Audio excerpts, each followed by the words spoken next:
그리스도께서 약하심으로 십자가에 못 박히셨으나 하나님의 능력으로 살아 계시니 우리도 그 안에서 약하나 너에게 대하여 하나님의 능력으로 그와 함께 살리라. 너희는 믿음 안에 있는가? 너희 자신을 시험하고 너희 자신을 확증하라. 예수 그리스도께서 너희 안에 계신 줄을 너희가 스스로 알지 못하느냐? 그렇지 않으면 너희는 버림받은 자니라. 아멘. 우리 서로 인사 나누겠습니다. 오늘도 주님 안에서 참된 평안을 누리시기를 축복합니다.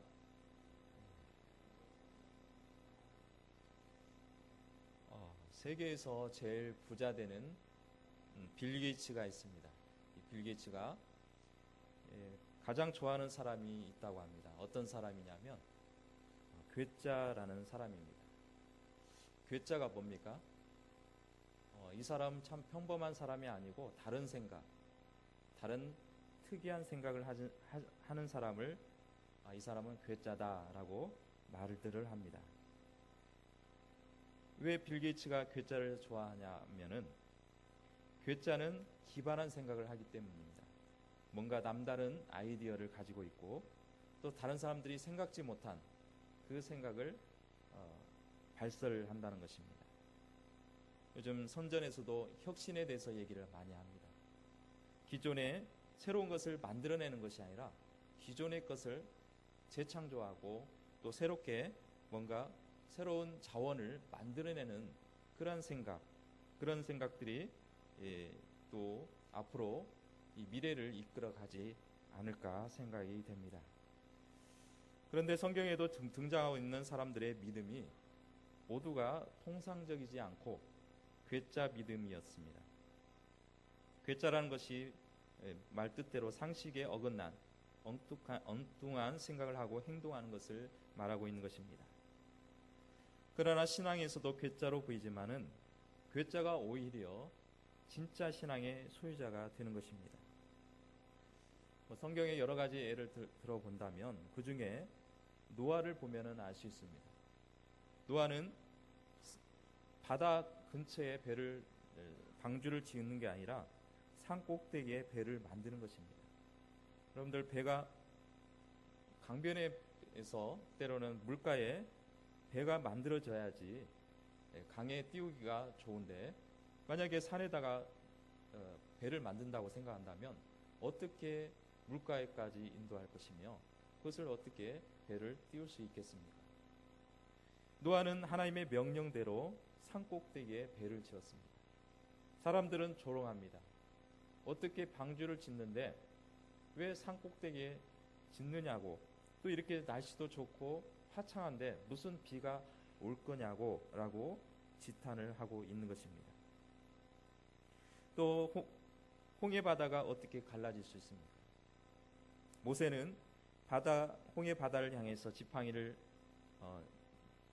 내어미면 그 홍해가 갈라질 것을 믿고 그렇게 지팡이를 올렸습니다.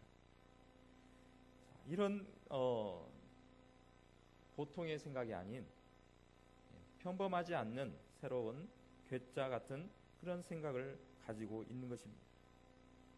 그래서 하나님은 우리에게 괴짜 믿음을 가지라 하고 괴짜 명령을 하고 계시는 것입니다. 도저히 이것은 안 된다고 생각했는데 하나님이 하실 수 있다, 하나님께서 하시겠다라고 한다면 우리는 그것을 그대로 그 명령에 순행만 하면은 하나님께서는 그 명령을 반드시 이루어 주시고 또한 우리에게 하나님의 은혜가 임하게 될 줄로 믿습니다. 오늘 본문에도 바로 그러한 명령을 하고 있습니다. 확실한 믿음은 남들이 괴짜라고 해도 믿음대로 행동하라라는 것입니다. 다른 사람들이 안 하기 때문에, 나 혼자 하기 때문에 이상하고 뭔가 마음에 내키지 않지만 하나님께서 말씀하셨으니 나는 이렇게 해야 될 것이고 또는 말씀 안에서 확신을 가지고 살아가라라는 명령을 하고 있는 것입니다. 5절 말씀에 너희는 믿음 안에 있는가? 너희 자신을 확증하라라는 것입니다. 확증은 어떤 것입니까? 확실한 것을 증명하거나 그런 증거를 내라라는 것입니다. 불완전한 믿음 생활에 대해서 경각심을 심어주고 괴짜라고 생각하는 것이 오히려 성경대로 믿는 신앙으로 진정한 믿음이란 것을 알려주고 있는 것입니다. 바울이 고린도 교인들을 향해서 자신을 확증하라는 말은 그들 스스로가 자신의 믿음을 잘 지키고 있는지 잘 살펴보라는 것입니다. 그들은 스스로의 신앙을 점검할 필요가 있었던 것입니다. 왜냐하면 그들은 거짓 선생들의 미혹에 쉽게 넘어갔기 때문입니다. 그리고 바울에 대해서 사도직을 의심을 했습니다. 정말 하나님께서 보내주신 사도인지 그렇게 의심을 했고, 또 바울의 연약함을 비방한 일에 대한 것에 수긍하는 그런 사람들의 모습들이 점점점 많아지게 되었던 것입니다. 이런 행동들은 과연 올바른 신앙에 서 있는지 문제에 의문을 갖지 않을 수 없게 한 것입니다. 그래서 바울은 그들을 깨우치기 위해서 이처럼 말하고 있는 것입니다. 이 문제로 바울이 그들에게 제기한 한 가지 놀라운 사실이 있습니다. 그것은 예수 그리스도께서 너희 안에 계신 줄을 너희가 알지 못하느냐. 그렇지 않으면 너희는 버림을 받은 자니라 라고 말씀하고 있습니다. 예수 그리스도가 너희 안에 있다는 사실을 알지 못하느냐. 그것을 알지 못한다면 너희는 벌써 버림을 받았다라고 그렇게 단호하게 말씀하고 있는 것입니다. 그리스도께서 우리 안에 거하신다는 사실은 구원의 교리에서 첫걸음에 해당되는 것입니다. 내가 예수 그리스도를 내 마음에 인격적으로 모셔서 드렸을 때 예수님께서 성령 안에서 나와 함께해 주시는 것입니다.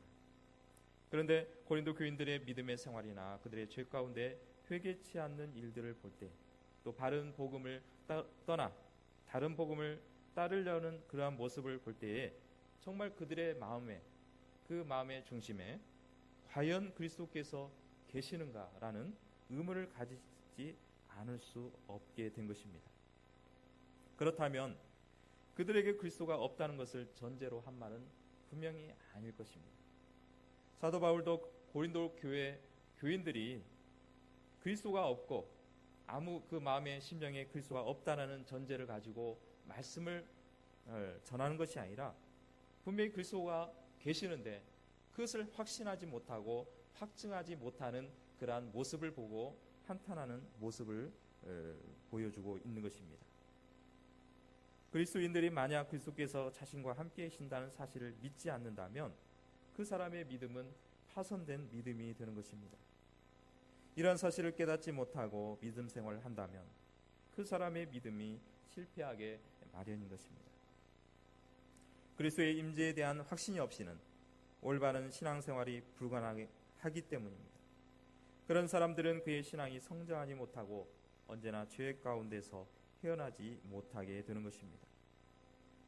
그런데 바울은 6절에서 우리가 버림받은 자 되지 아니한 것을 너희가 알기를 내가 바란다라고 다시금 말씀하고 있습니다. 사도 바울은 고린도 교인들이 복음을 받아들이고 이미 구원에 이른 사실을 믿고 있었습니다. 그렇다면 그 하나님께서, 주님께서 임재하고 있다는, 주님께서 우리의 심령에 함께하고 있다는 사실을 알기를 바란다라는 그런 간절한 마음으로 오늘 우리에게 들려주고 있는 것입니다. 오늘도 이 말씀을 하는 것은 아직 믿음이 연약한 성도들에게 이런 사실을 반복적으로 알려줘야 되고, 또 그들로 하나님의 임재를 믿고 그 안에서 살아갈 수 있도록 영적으로 지도가 필요하기 때문입니다. 바울은 고린도 교인들을 사랑했고 아끼는 마음으로 그들이 참으로 진실된 믿음 가운데 살아가기를 간절히 원하고 있었습니다. 그래서 고린도 교인들에 대한 바울의 바람은 다른 것에 있지 않고 고린도 교인들이 조금도 죄악에 물들지 아니하고 또 그들로 하여금 그리스도 안에서 선한 열매를 맺기를 원하고 있기 때문입니다. 그리고 그들을 위한 일이라면 자신이 비방을 받을지라도 또 때로는 고난과 시련을 받을지라도 능히 그것을 받겠다라는 표현을 하고 있는 것입니다. 이처럼 바울의 심정은 그리스도 안에 있는지를 자신을 확증하기를 소망하고 있습니다. 오늘 확증에 대해서 다시 한번 해석을 하고 한다면 너의 신앙의 뿌리가 제대로 박혀 있느냐는 질문으로 이해할 수가 있습니다. 잎이나 가지가 조금 시들어 보여도 그 뿌리가 튼실하고 건강하다면 어떻습니까? 조금 지나면 그 이파리가 시들은 이파리와 가지는 생기를 얻을 것이고 다시금 생명력을 가지게 되는 것입니다. 반면에 이파리나 가지를 보면은 정말 싱싱해 보이고 뭔가 건강해 보이지만 그 밑에 뿌리가 썩어가고 있고 뿌리가 건실하지 못한다면 얼마 가지 못해서 그 가지와 이파리는 썩어서 죽고 말 것입니다. 이처럼 뿌리의 상태를 어떤 상태인가? 뿌리의 상태를 봤을 때 확증하라는 것은 내 뿌리가 정말 건실하고 또 그 뿌리가 튼튼하고 있는지를 깨달아야 된다고 말씀하고 있는 것입니다. 그렇다면 우리의 이 뿌리가 견고하기 위해서는 우리 자신의 믿음의 뿌리가 깊은지를 알아야 되는 것입니다. 고린도 교회 교인들이 사도 바울을 통해서 많은 은혜를 받았음에도 불구하고 이단에 휩쓸리게 되었고 또 영적으로 소망하고 기대하는 것보다는 육신의 어떤 명분이나 이권을 챙기려고 했었고 사람을 하나님보다 더 의식하거나 또 사람들에게 인정받기를 좋아하고 있었습니다. 그러다 보니 신앙은 영적인 소망을 갖기보다는 세상에 소망을 갖게 되었고 물질이나 이익을 쫓다 보니 신앙의 뿌리는 흔들릴 수밖에 없었던 것입니다. 그리고 교회에 무엇보다도 일꾼을 뽑을 때에 어떤 사람을 뽑을 것인가? 대체로 보면은 그 일꾼을 뽑을 때는 그 뿌리를 볼 줄 알아야 됩니다. 그 뿌리가 제대로 되어 있는지, 그 뿌리가 튼튼하고 견실한지에 따라서 그 사람을 선출해야 될 것입니다. 만약에 그 뿌리가 견실치 못한다면 그 사람을 일꾼으로 선출한다면 교회가 더 어려워지게 되고 힘들어지게 되는 것입니다. 사람들의 어떤 인기에 치중이 되었고 또 많이 알려졌기 때문에 뽑다 보면은 공동체가 더 어려움에 빠질 수가 있는 것입니다. 그래서 그 신앙을 봐야 되는 것입니다. 사람의 믿음의 뿌리가 과연 예수님께 있는지 아니면 세상의 뿌리를 내리고 있는지를 잘 검토해 볼 필요가 있다라는 것입니다. 그런데 우리는 그 뿌리를 보기가 어렵습니다. 분별하기가 결코 쉽지만은 않습니다. 그러므로 우리 모두가 예수님께 깊이 뿌리를 내려야 될 줄로 믿습니다. 그것도 견고한 뿌리를 내리시기를 축복합니다. 예를 들면 포도나무가 있는데 그 포도나무에 제대로 된 땅에 아주 기름지고 풍성한 땅에 심겨진다면 그 포도나무는 잘 자라서 많은 열매를 맺을 것이고 또 어떠한 환란이나 풍파에도 결코 쓰러지지 않을 것입니다. 메마르지도 않고 그 가지는 푸르고 싱싱하여서 또 전 세계로 또 이 나라와 민족을 향해서 구원의 열매를 맺어 나가게 될 것입니다. 그러나 이 가지가 뻗어가다가 병충해를 만나거나 또 상처를 입다거나 그러다 보면은 다른 환경적인 요인으로 인해서 그 뿌리가 썩어지고 그 열매가 떨어지게 될 것입니다. 우리는 그러한 일이 없도록 늘 우리 자신을 진리 안에서 또 영적으로 믿음 안에서 있는지 그것을 보면서 믿음으로 계속 성장해야 되는 것입니다. 그 이유는 우리가 더 많은 열매를 하나님 앞에 맺어야 되기 때문입니다. 그래서 우리는 우리 자신들의 믿음의 뿌리를 점검해 보았으면 합니다. 예수님의 공생의 사역이 3년 동안 제자들과 같이 있었습니다. 많은 제자들을 가르쳤고 지도하고 또 참된 진리의 복음을 전했습니다. 그런데 12제자 중에 한 제자인 가룟 유다는 한 번도 예수님 앞에 믿음을 가지고 의지해보거나 기대해본 일이 없었습니다. 가룟 유다의 그 뿌리는 예수님 앞에 뿌리를 두는 것이 아니라 자신이 가지고 있는 돈깨에 뿌리를 두고 있었기 때문입니다. 그래서 예수님께서는 말씀하시기를 하나님과 재물을 겸하여 섬길 수 없다라고 의도적으로 강력하게 가르쳐주고 있었습니다. 이 시간 믿음의 뿌리가 깊고 견실함을 위해서 주님 앞에 뿌리를 내리기를 힘쓰시기를 축복합니다.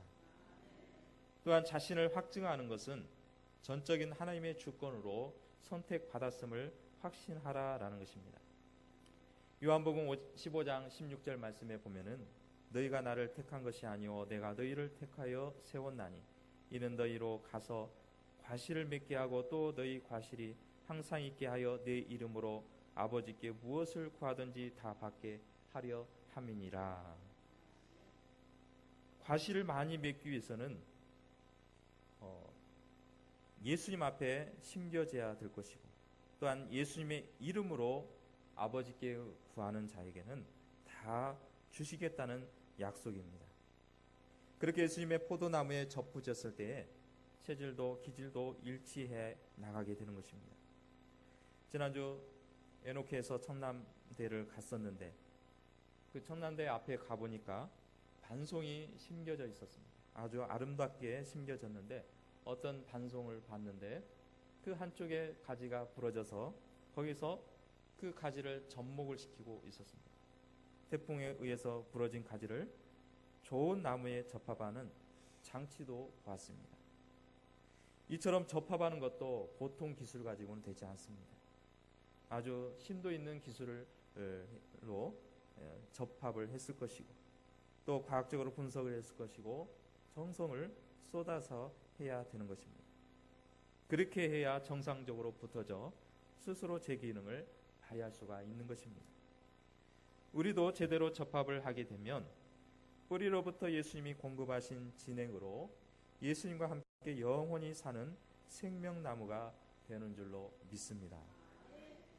이런 사람은 예수님이 주관하는 사람으로 삶으로 인도함을 받게 될 것이고 누군가로부터 해를 받아 혹여나 죽을 지경이 되어도 주님께서 생명사계로 덮어 막아 주실 것입니다. 우리가 잘 아는 다윗도 블레셋 장수 골리앗을 싸움에서 다윗이 이 골리앗 앞에서 담대해질 수 있는 것은 바로 하나님을 믿었기 때문이고 그 신앙을 그 뿌리를 하나님 앞에 두었기 때문입니다. 하나님의 만군의 이름으로 나간다고 하는 것은 그만큼 하나님께서 얼마나 자신을 생명과 같이 여기고 또한 그 위기에서 그 골리앗 같은 엄청난 그 앞에서 능히 이겨낼 수 있다는 그런 확신이 있기 때문에 그렇게 나올 수가 있는 것입니다. 예수님이 제자들과 함께 있을 때도 베드로 시몬에게 이렇게 말을 합니다. 시몬아 시몬아 보라 사탄이 너희를 밀가부르듯 하려고 요구하였으나 그러나 내가 너를 위하여 믿음이 떨어지지 않기를 기도하였노니 너는 돌이킨 후에 내 형제를 굳게 하라. 예수님께서는 이미 베드로가 사탄의 시험에 넘어갈 것을 알고 있었습니다. 그리고 이 사탄이 베드로를 혼을 빼어서 지옥에 떨어져 보겠다는 마치 밀가루 가부르듯 하려고 요구를 했다는 것입니다. 이때 예수님께서는 베드로를 숨길 수도 있습니다. 베드로를 안 보이게 감출 수도 있습니다. 그런데 예수님은 베드로를 오히려 사탄에게 내어줍니다. 그리고 나서 베드로에게 사전에 얘기를 합니다. 네가 닭이 울기 전에 나를 두 번 부인할 것이다. 3번이나 부인할 것이다. 이미 알고 있었습니다. 자, 이것은 뭡니까? 예수님께서는 베드로의 쓰러질 것을 알고 있었고 또 그 사탄의 손안에서 넘어질 걸 알고 있었음에도 불구하고 베드로는 예수님은 베드로의 믿음의 뿌리를 쥐어잡고 있었고 사람만 사탄에게 내어주게 된 것입니다. 결국에는 사탄이 이 베드로를 넘어뜨리게 했습니다. 그러나 베드로가 예수님을 저주하고 부인하는 죄를 지었지만은 다시금 예수님께서 사전에 말씀하셨던 닭이 2번 울기 전에 내가 3번 나를 부인하리라 라는 그 말씀을 기억하고 다시금 일끓는 회개가 있었고 또 주님 앞에 참회의 자복이 있었던 것입니다. 사탄이 베드로로 시험에 들게까지는 할 수 있었습니다. 그러나 베드로를 지옥에 쓰러뜨릴 수는 결코 없었던 것입니다. 그 이유가 뭡니까? 예수님께서 베드로를 강한 팔로 붙들어 주셨기 때문입니다. 이것은 베드로의 힘이 아닙니다. 베드로의 능력도 아니고 오직 예수님께서 베드로를 강한 팔로 붙들어 주신 줄로 믿습니다. 그래서 베드로 전후서를 보면은 항상 사도 바울도 그랬지만은 자신을 향해서 예수 그리스도의 종과 사도 베드로라고 시작하고 있습니다. 이처럼 예수님의 철저한 종이고 또한 예수님에 의해서 자신이 이렇게 사역할 수 있음을 또 말씀을 전하고 있음을 늘 그렇게 인식하고 전하고 있었던 것입니다. 이처럼 하나님은 하나님의 주권으로 우리가 주님의 붙들림 받은 바 되었고 인도받은 바 되었음을 확신을 가지고 또한 주님께서 주님의 주권으로 우리의 인도해 주실 것을 믿는 그러한 신앙을 가지시기를 축복합니다. 우리는 자신을 확증하는 신앙에 있어서 성령의 지배 아래 있다는 그리고 성령의 말씀 안에서 우리는 절대로 저항할 수 없는 그런 삶을 이루고 있다는 그런 마음을 가지고 있는 것입니다. 내가 스스로 확증할 수는 없습니다. 또한 내가 늘 항상 보면은 늘 바른 길로 가지를 못합니다. 그러나 그 가운데서도 성령께서 인도해 주시고 성령께서 우리와 함께 해 주실 때에 우리가 성령의 그 강권적인 역사하심을 우리는 저항하지 않고 그 인도하심에 따라 순종하며 나아가는 것입니다. 우리의 믿음의 뿌리가 예수님께 있기 때문에 살아도 그분을 위하여 살고 죽어도 그분을 위하여 죽을 수밖에 없는 것은 사나 죽으나 오직 영광 받을 분은 하나님이신 것을 알기 때문입니다. 저와 여러분들이 그렇게 믿어야 합니다. 때로는 환난이 오고 핍박이 올 수 있습니다. 고통이 오고 죽음도 올 수 있습니다. 그럴 때일수록 우리는 믿음의 뿌리를 견고히 세워야 될 것이고 우리의 생명의 근원이 바로 예수님께 있다는 그 사실을 믿어야 되는 것입니다. 사도 바울은 자신이 아끼고 가꾸었던 고린도 교회에 영적으로 충만하기를 바랬었고 또한 하나님의 지시에 따라서 여러 다른 지역으로 선교를 하게 되었습니다. 또 그곳을 베드로가 지나갔고 또 아볼로도 다녀갔습니다. 그렇지만 고린도 교회는 완전히 영적으로 변한 것이 아니라 인간적으로 변해져 있었던 것입니다. 누가 더 실세를 가질 것이며 또 어떤 사람이 더 우위를 가질 것인지 자리에 다툼했고 그런 가운데서 서로 간에 그러한 아픔이 더욱 심화되어 있었던 것입니다. 이 모든 것들은 믿음의 뿌리가 예수님 앞에 있지 않고 사람 앞에 있었기 때문입니다. 믿음의 뿌리를 예수님께 두고 있다면 자신이 때로는 어떤 희생이 와도 피해를 보고 고통을 겪더라도 절대로 그 생명의 뿌리 대신 예수님의 영광을 가리는 일을 해서는 안 되는 것입니다. 가진 모든 것을 잃어버리고 죽임을 당한다 할지라도 주님을 욕되게 하는 일은 절대 할 수 없다는 그러한 믿음의 뿌리를 내려야 되는 것입니다. 저와 여러분들은 자신의 믿음의 뿌리를 재확인하면서 다른 사람의 믿음의 뿌리도 점검해 볼 줄 알아야 됩니다. 믿음의 뿌리가 예수님께 확실히 박힌 사람과 어울리게 되면 내 영적 신앙도 큰 도움이 되기 때문에 내 신앙도 돌아봐야 되겠지만은 또 다른 성도들의 신앙도 물론 우리가 판단을 할 수 없지만 우리가 믿음에 연약하고 힘들어한다면 서로 권면하고 위로하고 서로 도와주는 가운데서 우리가 뿌리가 견고해지기를 서로를 위해서 힘써야 되는 것입니다. 왜냐하면 나만 잘 되어서 내 뿌리만 견고해서는 안 되는 것입니다. 옆에 있는 성도들도 뿌리가 견고해야 될 것이고 그런 가운데서 우리 모두가 영적으로 잘 성장하고 또한 믿음으로 날마다 승리해 나갈 줄로 믿습니다. 그런데 우리는 어떻습니까? 때로는 인간적으로 친해질 수 있습니다. 인간적으로 어떤 감정을 가지고 서로 간에 친분을 나눌 수가 있습니다. 예수님과 그렇다면 물론 인간적으로 친해지는 것도 좋지만은 인간적으로 친해지는 것은 세상에도 얼마든지 할 수 있고 세상에서도 다 그렇게 생활을 합니다. 만약에 인간적으로 친해졌지만 예수님과 상관없는 믿음의 뿌리가 없는 자에게 있다면 우리는 다시 한번 재고해야 될 것이고 우리는 감정에 치우쳐서는 안 되는 것입니다. 한쪽으로 치우치면 잘못된 길인지도 모르고 마냥 따라갈 수가 있기 때문입니다. 그러다 보면 당장은 불안해 보이지 않습니다. 당장은 뭔가 힘들어하지 않습니다. 그러나 종국에는 낭패를 당할 수가 있는 것입니다. 그래서 예수님에게 믿음의 뿌리를 두고 있는지를 확인을 해야 합니다.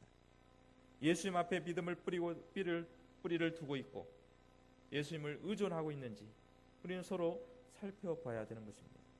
만약에 그렇지 않는다면 서로 권면하고 또한 예수님 앞에 우리가 믿음 안에 바로 돼야 된다는 그런 권면의 말을 전해야 되는 것입니다. 믿음이란 것이 시작과 계획부터 과실과 과정과 결실과 추수 때까지 가꾸어지는 것입니다. 그래서 우리는 하나님이 그 사람의 믿음을 가꾸도록 서로 간에 권면하고 또한 이루하고 기도해야 되는 것입니다. 로마서 9장 16절에 보면은 그런즉 원하는 자로 말미암도 아니요 다른 박질하는 자로 말미암도 아니요 오직 긍휼히 여기시는 하나님으로 말미암음이라. 이 말씀을 통해서 볼 수 있는 것은 사람이 원해서가 아니라 하나님께서 원하셨고 또 구원해 주시고 또 하나님 나라의 후사로 삼아 주셨기에 또한 강력한 성령의 역사가 있었기에 오늘 우리가 이 자리에 있는 줄로 믿습니다. 장로교 5대 교리가 있습니다. 혹시 여러분들 칼빈의 5대 교리 들어본 적이 있습니까?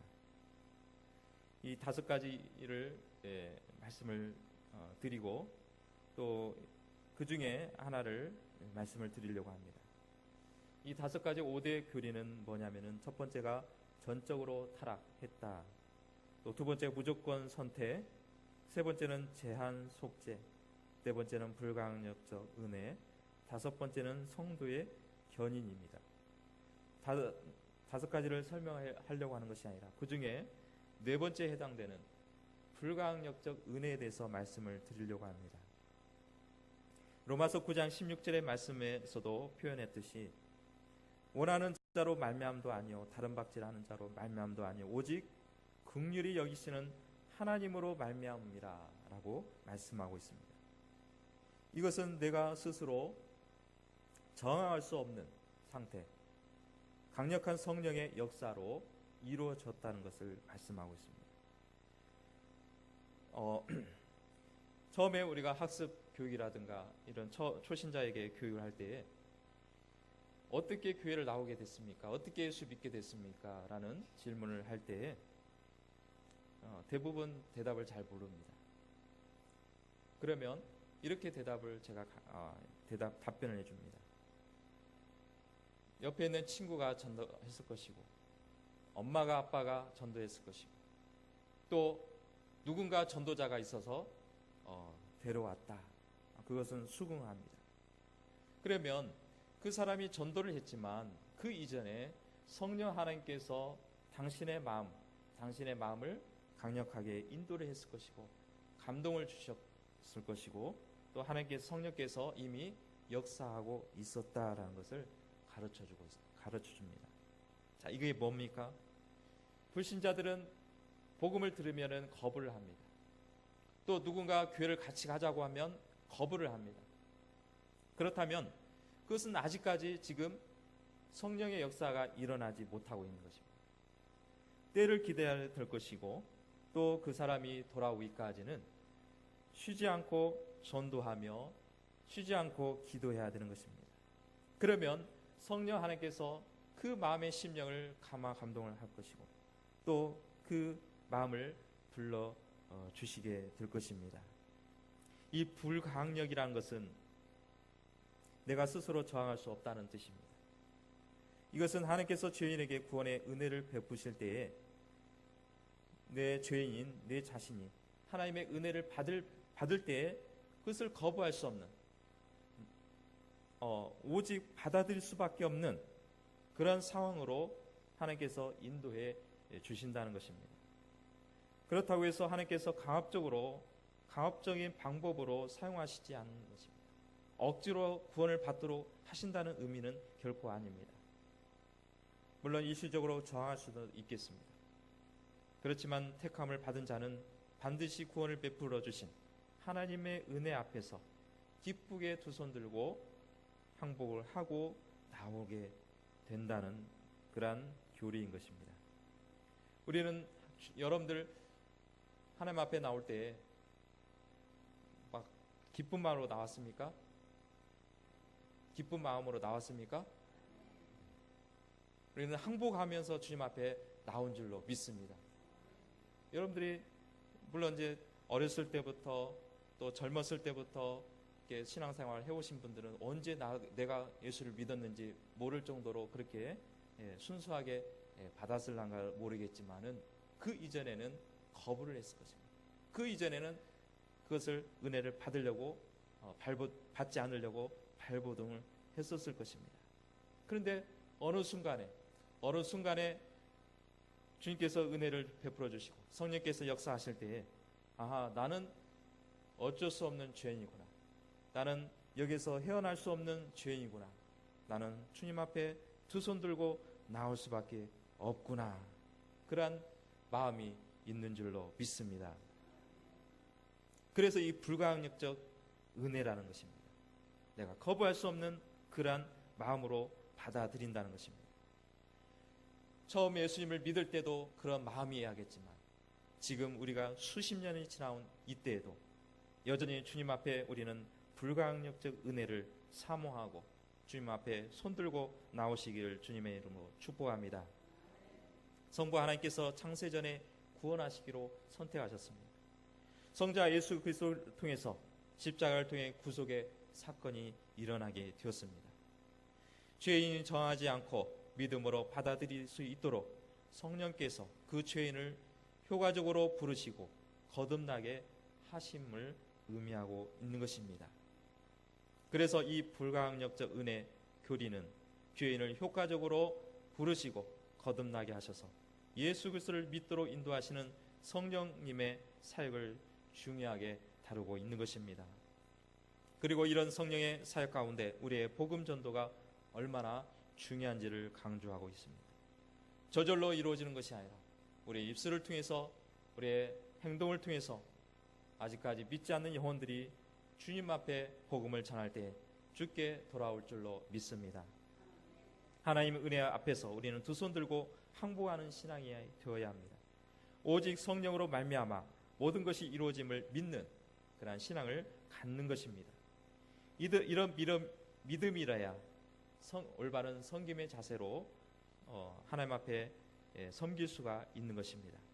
어떤 이들은 직분을 얻고자 환심을 갖고 눈치를 봅니다. 예전에도 보면은 어떤 투표가 있기 전에는 평소에 봉사를 잘 안 하던 분들도 열심을 품습니다. 또 사람들에게 큰 교회 같은 경우에는 사람들을 잘 모르기 때문에 사람들이 잘 보이는 주차위원들로 많이 봉사를 한다고 합니다. 그것은 뭡니까? 사람들에게 눈도장을 더 많이 찍어서 표를 많이 얻을 수 있기 때문에 평소에도 하지 않는 봉사를 하는 것입니다. 그러나 우리는 그 직분을 얻기 위해서 그런 봉사를 하는 것이 아니라 그저 사람들에게 인기를 얻기 위해서 하는 것이 아니라 오직 우리는 예수님의 입장에서 하나님의 중심으로 진심을 다해서 하나님 앞에 봉사해야 될 줄로 믿습니다.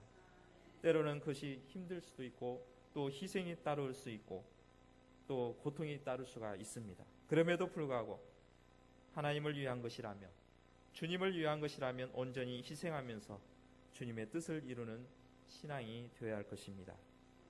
이러한 믿음을 우리는 가져야 됩니다. 이러한 믿음의 뿌리가 든든한 사람들이 모인 그곳에서, 또한 이 신시가지 예배당이 그러한 믿음의 견고한 뿌리 안에서 성령의 충만을 받고 성령의 불붙는 교회로 성장될 줄로 믿습니다. 우리들의 믿음의 뿌리가 진리 안에 확실하게 심겨져야 됩니다. 오늘 오전의 말씀처럼 우리가 말씀 안에서, 진리 안에서 바로 세워져야 될 줄로 믿습니다. 부활하신 주님 앞에 우리가 연합하여 온전히 접붙임을 받아야 됩니다. 우리는 그 주님 앞에 말씀 안에서 뿌리를 박으며 더불어서 뿌리 내리는 믿음이 되었을 때 하나님 앞에 더욱 크게 쓰임받고 내 자신의 믿음을 확증하는 저와 여러분들 되시기를 주님의 이름으로 축복합니다.